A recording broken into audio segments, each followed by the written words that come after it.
जनवार्ता विधिलिखित भविष्यामध्ये आपले सहर्ष स्वागत। आज आपण 31 ऑक्टोबर 2010 ते 6 नोव्हेंबर 2010 या आठवड्याचे राशी भविष्य पाहूयात। सर्वप्रथम मेष राशी। आपल्या राशीला अतिशय शुभ ग्रहमान आहे। या आठवड्यामध्ये कला क्रीडा क्षेत्रामध्ये कार्यरत असणाऱ्यांना अत्यंत चांगल्या संधी चालून येतील। स्त्रियांच्या माध्यमातून प्रगती होईल। नवीन संधी चालून येतील। विशेषतः आई, पत्नी अथवा नोकरीच्या ठिकाणी स्त्री बॉस असेल तर तुम्हाला नोकरीमध्ये चांगली बढती मिळणं, पगारवाढ होणं या संधी चालून येणार आहेत। या आठवड्यामध्ये उत्तरोत्तर यश, कीर्ती, लाभ व उत्कर्षाच्या दृष्टीने अत्यंत चांगला आहे। वृषभ राशी। वृषभ राशीला हा आठवडा अत्यंत चांगला आहे। वैयक्तिक संदर्भातून अतिशय चांगले ग्रहमान आहेत। या आठवड्यामध्ये तुमच्या हातून चांगले कार्य घडेल। कला, छंद, क्रीडा या क्षेत्रामध्ये नावलौकिक होईल। घरामध्ये नवीन खरेदी घडेल। महिला वर्गांना हा आठवडा अत्यंत चांगला आहे। विशेषतः वास्तू खरेदी, वाहन खरेदी या आठवड्यामध्ये होणार आहे। मिथुन राशी। मिथुन राशी व्यक्तींना व्यावसायिक दृष्टीने अत्यंत चांगला आठवडा आहे। या आठवड्यामध्ये आर्थिक आवक उत्तरोत्तर वाढत जाणार आहे। कर्जमुक्त होण्यास मदत होणार आहे। या आठवड्यामध्ये लक्ष्मीची आपल्यावरती कृपा राहणार आहे। महिला वर्गांना आठवड्याच्या शेवटी लक्ष्मी पूजनच्या दरम्यान पोटाचे विकार त्रस्त करतील। संसर्गजन्य आजारापासून त्रास होणार नाही याची काळजी घेणं गरजेचं आहे।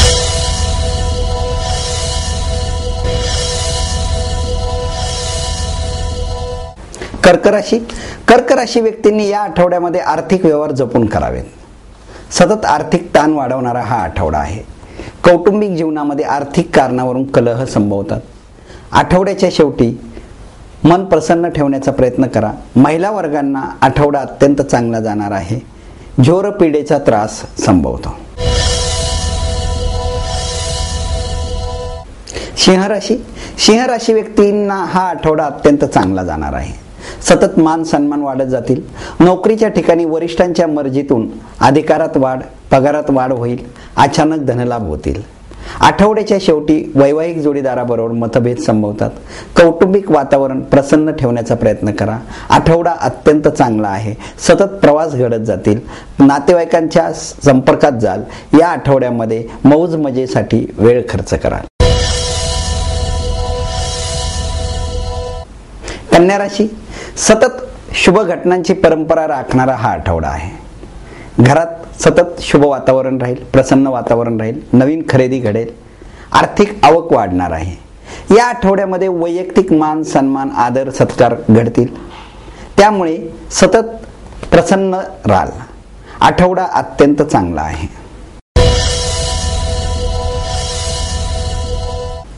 तुळ राशी।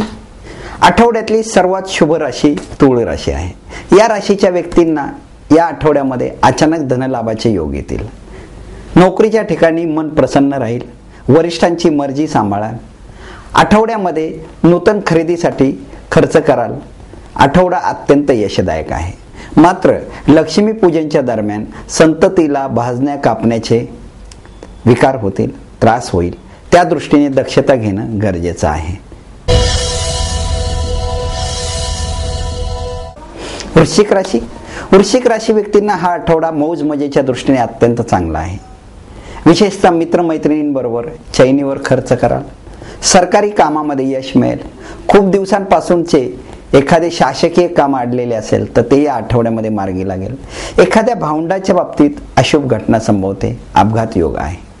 आठवडा प्रवासाचा आहे। संमिश्र फलदायी आहे। धनुराशी। धनुराशीच्या व्यक्तींना नोकरी व्यवसायामध्ये अत्यंत चांगल्या संधी चालून येणार आहेत। विशेषतः इस्टेट एजन्सीच्या संबंधित कार्य करणाऱ्या व्यक्तींना या आठवड्यामध्ये मोठे घबाड मिळेल। मोठा व्यवहार होऊन आर्थिक आवक वाढणार आहे। महिला वर्गांना मन प्रसन्न ठेवणाऱ्या घटना घडतील। घरात नूतन खरेदी तुम्हाला आनंद देईल। या आठवड्यामध्ये दूरच्या अंतराचे प्रवास होतील। नोकरीच्या शोधात असाल तर नोकरी निश्चित मिळेल।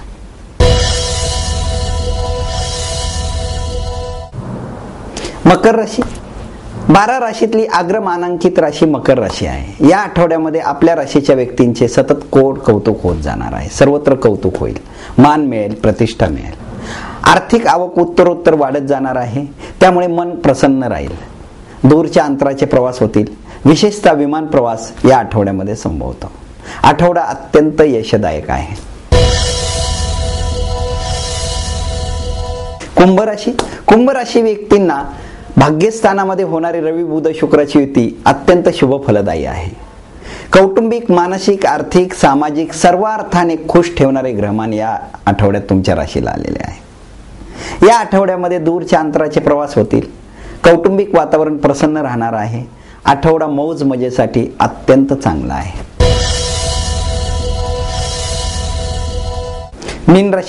मीन राशीला नोकरीत अनपेक्षित बढतीचे योग या आठवड्यामध्ये आहेत। अचानक धनलाभाचे योग येतील, एखाद्या स्पर्धेमध्ये मोठे घपाड मिळेल। त्यामुळे आठवडा अत्यंत आनंददायक जाणार आहे। या आठवड्यामध्ये दूरच्या अंतराचे प्रवास संभवतात। विवाह इच्छुक तरुण तरुणींचे अचानक विवाह जुळून येतील। आठवडा संमिश्र फलदायी आहे।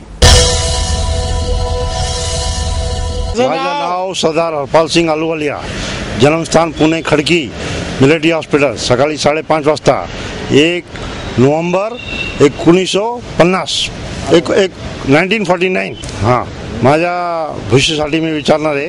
माझ्या भविष्य म्हणजे आता मी 61 वर्ष चालू आहे माझी वय।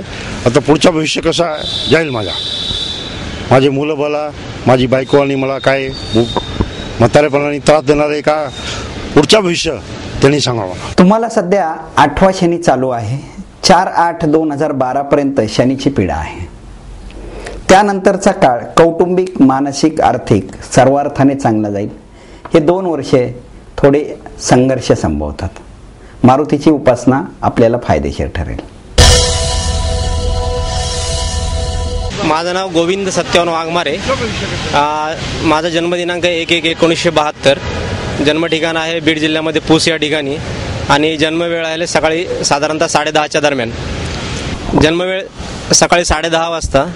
तर माझा प्रश्न असा असेल की माझ्या जे अपंगत्व आहे तर ते डॉक्टरांच्या म्हणण्यानुसार ते ऑपरेशन केल्यानंतर ठीक होईल, तर माझी त्याच्यामध्ये शाश्वत गॅरंटी नाही आहे, तर ते ऑपरेशन केल्यानंतर ठीक होऊ शकेल का? गोविंद, तुमच्या पत्रिकेत रोगस्थानात केतू असून सध्या 4था शनी चालू आहे। 4/8/2012 पर्यंत शनीची पीडा आहे। त्यामुळे सध्या केलेले ऑपरेशन यशस्वी होणार नाही। 4/8/2012 नंतर ऑपरेशन केल्यास आपले अपंगत्व दूर होईल, लाभ होईल। जन्म 7/7/67। जन्म वेळ 7:45। जन्मस्थळ तळेगाव धाबाडे। माझा प्रश्न असा आहे की मी आयुष्यभर जे कष्ट करतोय पण त्याचं काही चीजच होत नाही, तर भविष्यात माझ्यासाठी काही ही होऊ शकेल का, म्हणजे चांगले दिवस येतील का? विजयजी, तुमच्या पत्रिकेत भाग्यस्थानात शनी आहे। त्यामुळे कष्टाच्या प्रमाणात यश कमी मिळेल। कोणतेही काम वेळेत पूर्ण होणार नाही, केलेल्या कामाचे चीज होणार नाही। त्यामुळे आपण मारुतीची उपासना करणे आपल्याला फायदेशीर ठरेल। नियमित शनी मारुतीची उपासना करावी, त्यामुळे केलेल्या कामाचे चीज होण्यास मदत होईल। सिद्धराम रत्नगिरी आहे। माझं जन्मतारीख 13/9/73। वेळ सकाळी 12:36। जन्मस्थळ हे पुणे आहे। तर माझा एक असा प्रश्न होता की मला राजकारणामध्ये फार इंटरेस्ट आहे, पण त्याच्यात मी सक्सेस होईन का नाही हे मला जाणून घ्यायचं आहे। खतरंजी, तुमच्या पत्रिकेमध्ये दशमेश रवी दशम स्थानात स्वग्रही आहे। लग्नेश मंगळ षष्ठात आहे, वृश्चिक लग्न आहे। त्यामुळे राजकारणात निश्चित यश मिळेल। आपण प्रयत्न करावे, प्रयत्न करण्यास हरकत नाही। माझं नाव संजय भीमराव कांबळे।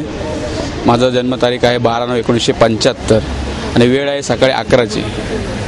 आणि मी आजपर्यंत प्रत्येक क्षेत्रात काम केले, सामाजिक म्हणा, प्रत्येक कुठले असं कुठलेही काम सोडलेलं नाही, पण प्रत्येक ह्याच्यामध्ये माझे सिनियर आहेत, पूर्ण श्रेय त्यांना जाते। हे असं का होतं, त्याचं श्रेय मला मिळत नाही। ठिकाण कर्नाटकमध्ये गुलबर्गा या ठिकाणी झालेलं आहे। संजय, तुमच्या पत्रिकेत भाग्यस्थानात शनी असून भाग्येश चंद्र नीच राशीत आहे. त्यामुळे आपण केलेले प्रयत्न निरर्थक राहतात. कष्टाचे चीज होत नाही. केलेल्या कामाचे कौतुक होत नाही. कष्ट आपण करायचे, फळ दुसऱ्याने घ्यायचे असे होते. आपण नियमित मारुतीची उपासना करावी, शनीचे दर्शन घ्यावे. त्यामुळे आपल्याला चांगला लाभ होईल. माझं नाव श्रावण रामचंद्र सूर्यवंशी. माझा जन्म तालुका उमरगा, जिल्हा उस्मानाबाद, बेळम येथे झालेला आहे. तर 8:35 तारीख 15/5/1948. तर मी इथं ससून हॉस्पिटलमध्ये कामाला होतो आणि सर्व लोकांची प्रामाणिकपणे कामं केलेली आहेत. तर माझी पोरं आता MA वगैरे झालेली आहेत, परंतु जिथं जातात तिथं अजूनपर्यंत त्यांना कामाचं परमनंट असं काय म्हणजे इंटरव्ह्यू देतात, पण त्यांना लवकरात लवकर काम लागू शकेल काय? सूर्यवंशी, मुलांना नोकरी कधी लागेल हे तुमच्या पत्रिकेवरून सांगता येणार नाही. त्यासाठी मुलांची जन्मतारीख, जन्मवेळ, जन्म ठिकाण असणे गरजेचे आहे. मात्र तुमच्या पत्रिकेत चंद्र शनी युती कुटुंबस्थानात असल्याने तुमच्या नशिबामध्ये कौटुंबिक स्वास्थ्य नाही. मुलांची प्रगती होणे कठीण आहे. मारुतीची उपासना आपल्याला आवश्यक आहे. हा आठवडा दिवाळीचा आहे. दिवाळीनिमित्त प्रत्येकाच्या घरात नवीन खरेदी होणार आहे. या आठवड्यामध्ये दीपोत्सवामध्ये आपण सर्वांनी दिव्याची पूजा करणं, लक्ष्मी पूजन करणं, लक्ष्मीची आराधना करणं, लक्ष्मीची याचना करणं आपल्याला अत्यंत लाभदायी ठरते. अमावस्येला लक्ष्मीपूजन केले जाते. या दिवशी आपल्याकडे लक्ष्मी स्थिर राहावी अशी संकल्पना करणं, अशी आराधना करणं, याचना करणं गरजेचं आहे. हा आठवडा आणि याबरोबरच यानंतरचे संपूर्ण वर्ष आपल्या जनवार्ता विधिलिखित भविष्याच्या सर्व प्रेक्षकांना सुखाचे, समृद्धीचे, भरभराटीचे, आनंदाचे, यशाचे, कीर्तीचे जावो अशी मी ईश्वराचरणी प्रार्थना करतो. आणि याबरोबरच आजचा आपला जनवार्ता विधिलिखित भविष्याचा आजचा भाग इथेच संपला. पुन्हा आपण भेटू याच दिवशी, याच वेळी. नमस्कार.